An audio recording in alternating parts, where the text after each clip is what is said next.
जय हिंद दोस्तों, welcome to कल्पाक्ष IAS. चलिए बात करते हैं आज वीकली करंट अफेयर के बारे में जो स्पेशली डिजाइंड है यूपीएससी 2026 को लेकर। इसमें हम अगस्त 10 से 17 अगस्त तक जो इंपॉर्टेंट इवेंट्स हुए उन्हें एनालिसिस करेंगे। वहां से किस तरह के क्वेश्चन यूपीएससी एग्जामिनेशन में बन सकते हैं उनके बारे में बात करेंगे। अगर आप वीडियो पर पहली बार आए तो वीडियो को अंत तक देखें और ये फाइंड आउट करके किस तरह से एग्जामिनेशन आपका करंट अफेयर इवेंट से सवाल बनाते हैं।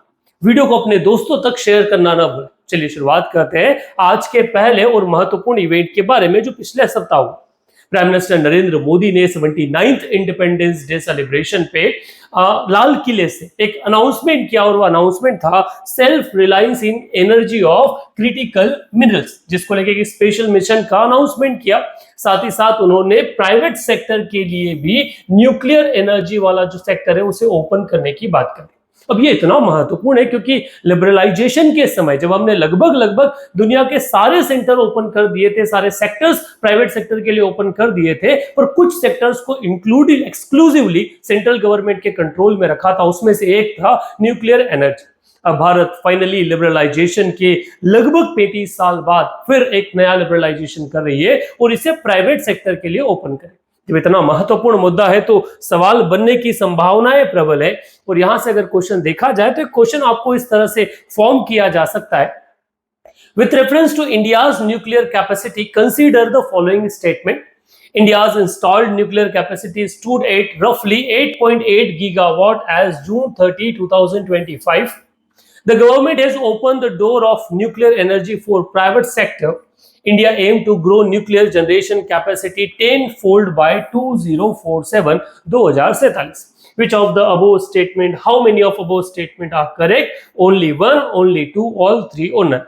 हिंदी में क्वेश्चन को पढ़ा जाए तो भारत की परमाणु क्षमता के संदर्भ में निम्नलिखित कथनों पर विचार कीजिए।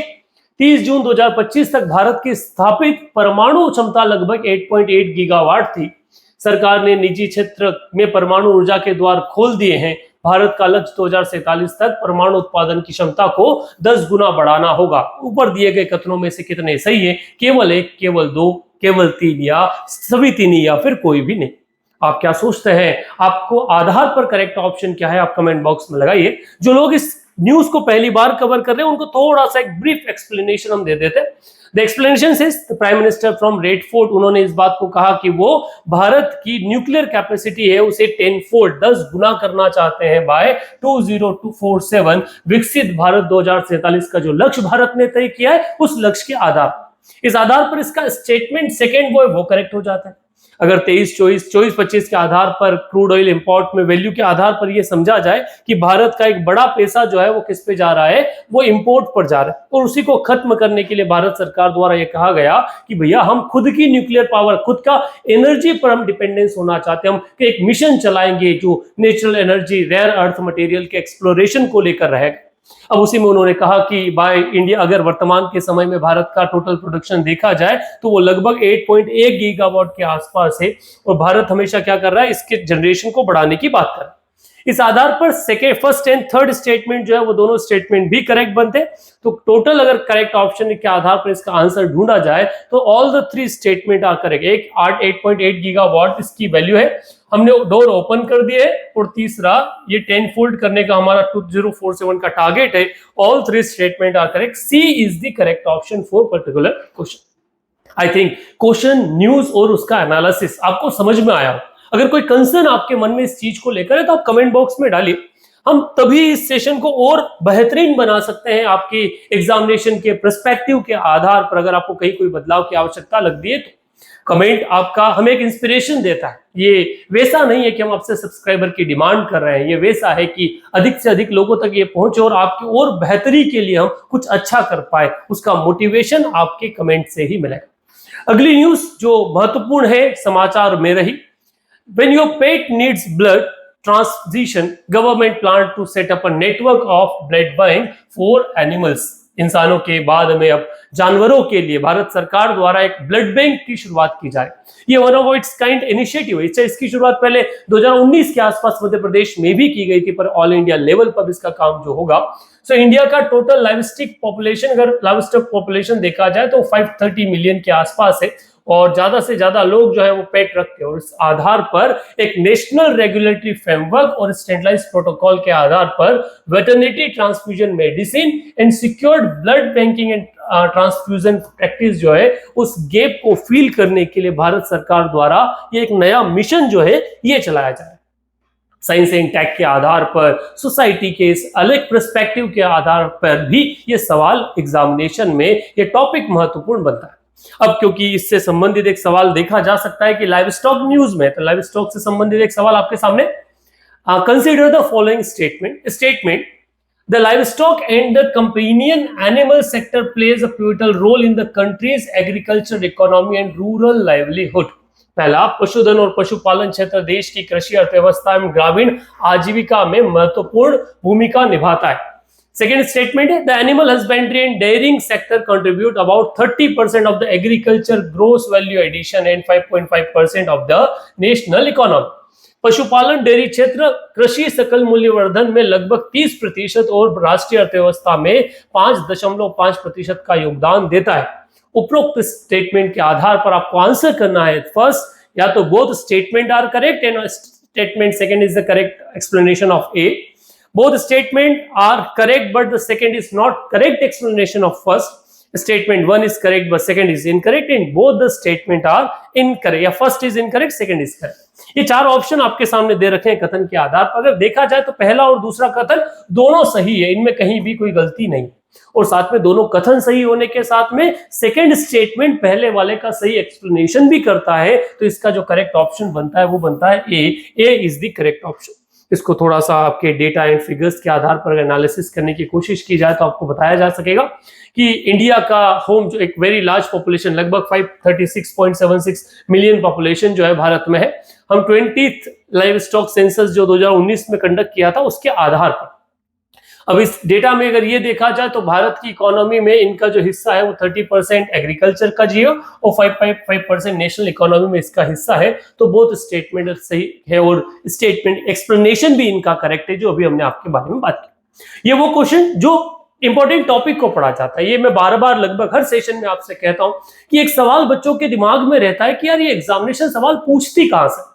हम साल भर न्यूज़पेपर पढ़ते हैं, करंट अफेयर के वीडियोस देखते हैं, पर हम उन क्वेश्चंस तक नहीं पहुंच पाते जो क्वेश्चंस आपके एग्जामिनेशन में पूछे जाते हैं। सबसे बड़ा जवाब इसका अगर कुछ है तो वो ये है कि हमारा जो हिट जहां हम कर रहे हैं वो गलत है, क्योंकि न्यूज़पेपर या एग्जामिनेशन जो बना रहा है वो हिंदी न्यूज चैनल और आपके इंस्टाग्राम से क्वेश्चन नहीं बना रहा, वो क्वेश्चन बना रहा है पीआईबी जैसे सोर्सेस से। अगर आप पीआईबी को फॉलो करते हैं तो आपके 100% क्वेश्चन बनने की संभावनाएं 100% बढ़ जाती है। चलिए अगली न्यूज को देखते हैं। पीएम मोदी ने इस समय पाकिस्तान को टारगेट करते हुए जहां एक तरफ भारत का आकाश तीर जो एयर डिफेंस सिस्टम था उसको और मजबूत करने के लिए एक नए मिशन की बात की। उन्होंने लाल किले की प्राचीर से अनाउंस किया अगले 10 सालों में सुदर्शन चक्र मिशन।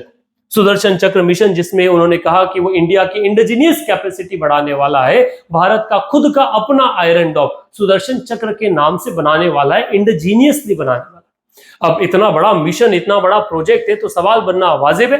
तो एक सवाल आपसे, सुदर्शन चक्र मिशन है a space exploration program aimed at sending India's first manned mission to Mars, an archaeological initiative to preserve ancient Indian temple and cultural heritage, a renewable energy mission, and the last, a major defense initiative aimed at protecting India's strategic civilian and religious site from enemy threats। इसका अगर सही answer, जैसा आप जानते हैं कि ये जो सुदर्शन चक्र मिशन है ये घरेलू प्रमुख रक्षा पहल है जिसके उद्देश्य भारत के नागरिक, सामरिक, धार्मिक स्थल जो हैं उनको शत्रुओं के इन्वेजन से बचाना है। क्योंकि वर्तमान में अब जो वॉर होगा वो ड्रोन वॉर का एक नया एरा हम लोगों ने देखा है। ये इजराइल में हमने देखा, यही चीज हम यूक्रेन में देख रहे हैं और यही चीज हम वर्तमान में भारत में जब पाकिस्तान पर हमने स्ट्राइक किया ऑपरेशन सिंदूर के तहत तब भी देखा।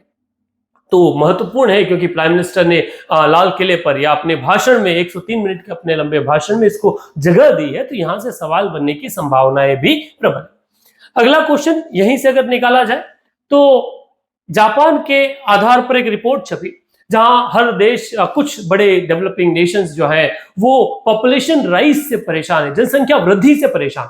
वहीं कई सारे ऐसे डेवलप्ड देश आइलैंड नेशंस है जो जनसंख्या में कमी से परेशान है और वहां पे कहा गया नियरली अबाउट 1 मिलियन पीपल का जो डिक्लाइन है पॉपुलेशन में वो देखा गया।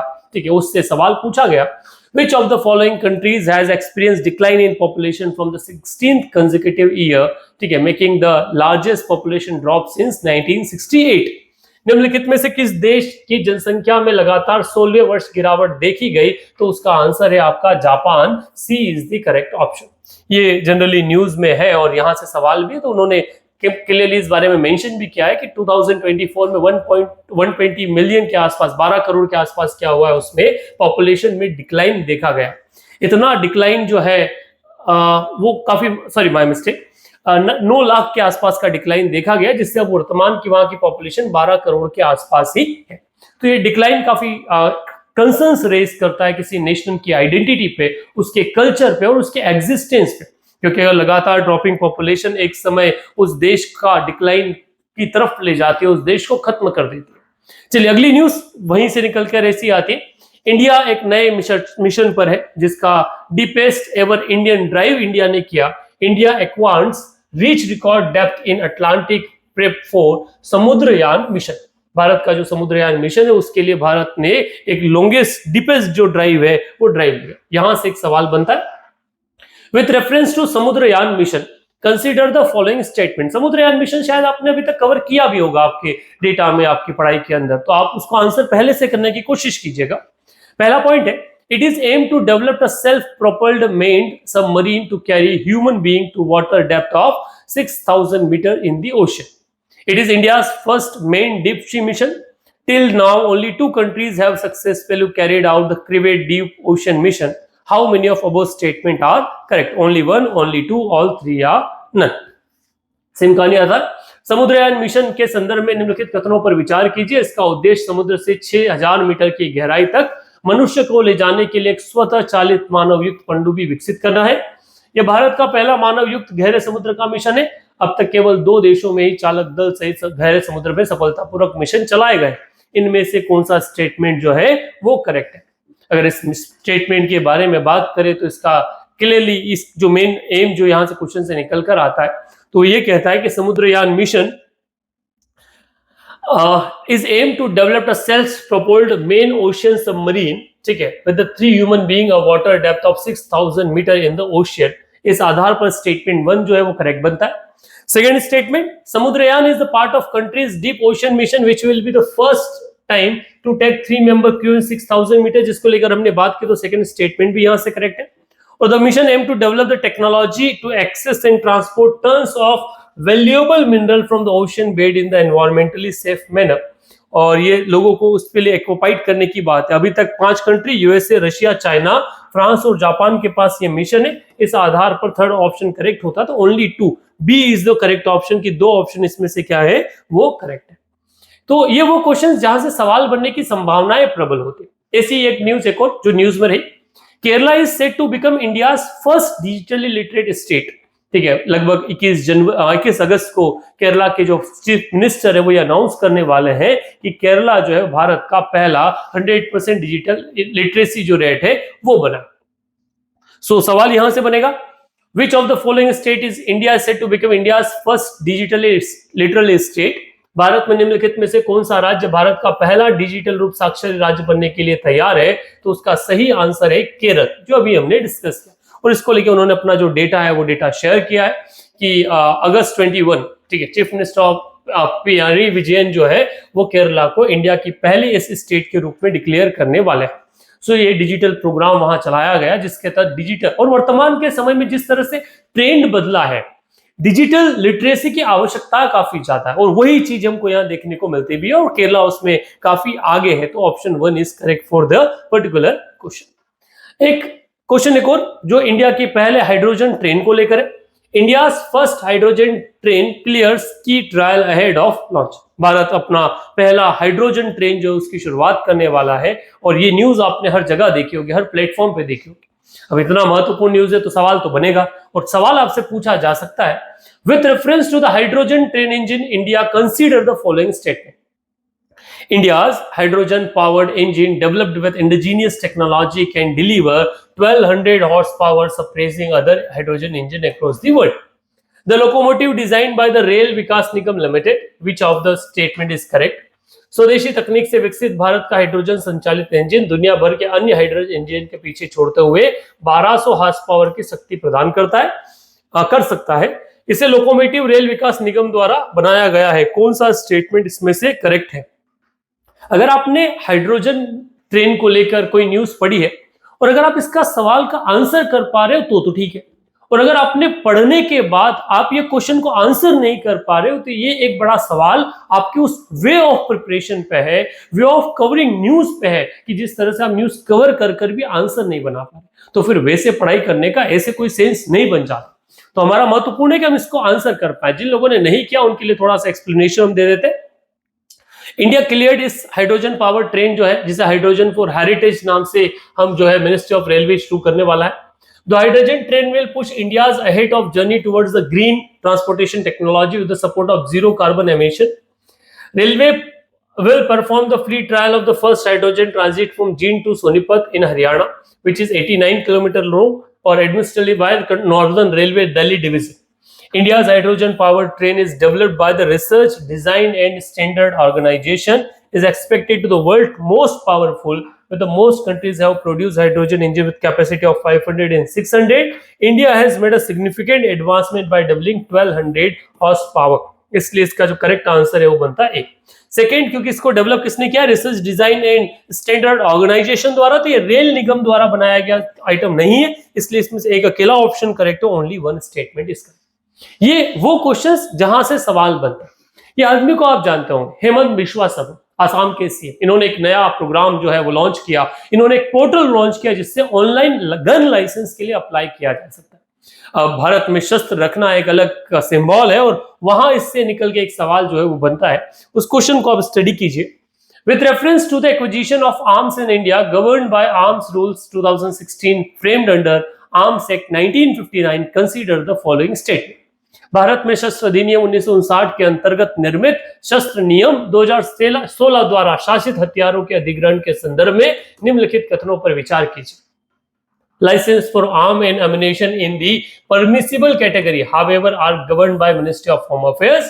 License for arm and ammunition in the prohibited and restricted categories are directly governed by the Union Ministry of Defence. Which of the words statement are true? Only one, one only, two only, both one and two, and neither one or two. ये बात ध्यान से सुनिएगा। क्या जवाब कहता है? हालांकि अनुमोदित श्रेणी में हथियारों और गोला बारूद इसमें गृह मंत्रालय द्वारा शासित होते हैं, पर निषिद्ध और प्रतिबंधित श्रेणियों में हथियार गोला बारूद के लाइसेंस सीधे केंद्रीय रक्षा मंत्रालय द्वारा जारी किए जाते हैं। कौन सा स्टेटमेंट से? ये केवल एक, केवल दो या दो। ये वो क्वेश्चंस जहां ये वो चीजें जो कानून से संबंधित है, पॉलिटी का हिस्सा बन जाता है स्टैटिक के आधार पर, क्योंकि ट्रेन में इसलिए सवाल बनने की संभावनाएं प्रबल है। क्वेश्चन यहां बन सकता है क्योंकि आसाम के सीएम ने ये अनाउंस किया, उसको न्यूज को देख लिया। Assam CM Hemant Bishwa Sharma Thursday announced the launch of an online portal to indigenous citizens living in vulnerable and remote area can apply for arm license. अगर बात की जाए कानून के आधार पर तो कानून कहिएगा, The acquisition of arms in India is governed by Arms Rule 2016 framed under Arms Act 1959. No person shall acquire, have his possession and carry any firearm or ammunition unless he hold in behalf a license issued by accordance with the provision of this act and rule made under the act. 1959 Act says. Schedule 1st of the arm provide the prohibit, restricted and permitted arms ammunition. Those in the prohibited restricted category are difficult, it impossible to acquire. Legal and licensed ammunition are directly governed by Union Ministry of Home Affairs. Hence, statement second is not correct. वो किस में आता है? वो defence मंत्रालय में नहीं आता, वो मिनिस्ट्री ऑफ होम में आता है। License and ammunition is permissible category, however, are governed by the state government. Permissible category में कहाँ आता है? स्टेट गवर्नमेंट का। तो वो जो पहला स्टेटमेंट है वो क्या हो जाता है? वो इनकरेक्ट होता है। जैसे कि लाइसेंस ये कौन ministry of home affairs govern करता है? नहीं, ये क्या है, आपका स्टेट गवर्नमेंट गवर्न करता है। तो पहले में स्टेट गवर्नमेंट आएगा और दूसरे में यही चीज आपका जो है वो कौन आ जाएगा, मिनिस्ट्री ऑफ होम अफेयर्स। तो उस आधार पर ओनली 2 ऑप्शन जो है वो इसका क्या, सॉरी, इसमें से नाइदर 1 नाइदर 2 ऑप्शन करेक्ट निकलता है, क्योंकि ये मिनिस्ट्री ऑफ डिफेंस नहीं, ये आप कौन करता है, होम मिनिस्ट्री ही करता है। मिनिस्ट्री ऑफ डिफेंस का पब्लिक लाइसेंस प्रोक्योरमेंट से कोई लेना देना नहीं है। ठीक है, ये वो चीज है जहां से सवाल हम लोग लगातार देखते हैं। एक लास्ट क्वेश्चन यहां से निकलता है, भारत द्वारा एक नया एलपीजी कंटेनर जो है उसे इंड्यूस किया गया, जिसे शहादरी कहा गया, जो मुंबई में लोकेटेड, जिसे इंड्यूस किया गया इंडिपेंडेंस डे के। अब सवाल यहां से बन सकता है, LPG carrier Sahyadri recently induced by India are built in which country? Russia, Japan, South Korea, Israel. ये बड़ा ट्रिकी क्वेश्चन है, क्योंकि वर्तमान में जहां भारत एक तरफ से अपना इंडिजीनियस डेवलपमेंट कर रहा है, अगर आप एक छोटी सी न्यूज भी अगर मिस कर जाते हो तो जनरली ये कहा जाएगा कि यार जब सभी भारत बना रहा है, ये भी भारत ने बनाया, पर भारत ऑप्शन में ही नहीं है। अब फिर रूस से आया होगा, जापान से आया होगा, इजराइल से आया होगा, क्योंकि इसमें जो देश सही ऑप्शन है, क्योंकि ये साउथ कोरिया से बना हुआ है, और साउथ कोरिया कभी इस तरह के हम डिफेंस इस प्रोक्योरमेंट में हम नहीं देखते, परंतु ये जो शिप है ये कहां से आया, साउथ कोरिया से, और इसी कारण से ये न्यूज में है भी से, और यहां से सवाल बनने की संभावनाएं भी है। So a day before the independence the shipping ministry induce Sahyadri, very large gas carrier, ठीक है, जो एलपीजी एलजीसी कैरियर है उसे इंड्यूस किया, जिसे शयाद्री नाम दिया गया, जो साउथ कोरिया बिल्ड है, 225 मीटर लॉन्ग और 36 मीटर की इसकी क्या है वेट है, जो कुल up to 82,000 cubic metre LPG जो है वो क्या कर पाएगा, ट्रांसपोर्ट कर पाएगा। So C is the correct option for the particular question. ये वो क्वेश्चन जो पिछले सप्ताह हुए करंट इवेंट से महत्वपूर्ण थे, जहां से सवाल बनने की संभावनाएं प्रबल। सेशन आपको कैसा लगा कमेंट बॉक्स में जरूर लिखिएगा, अपने दोस्तों तक शेयर करना मत भूलिएगा। That's it for today, thank you very much, stay tuned with कल्पाक्ष।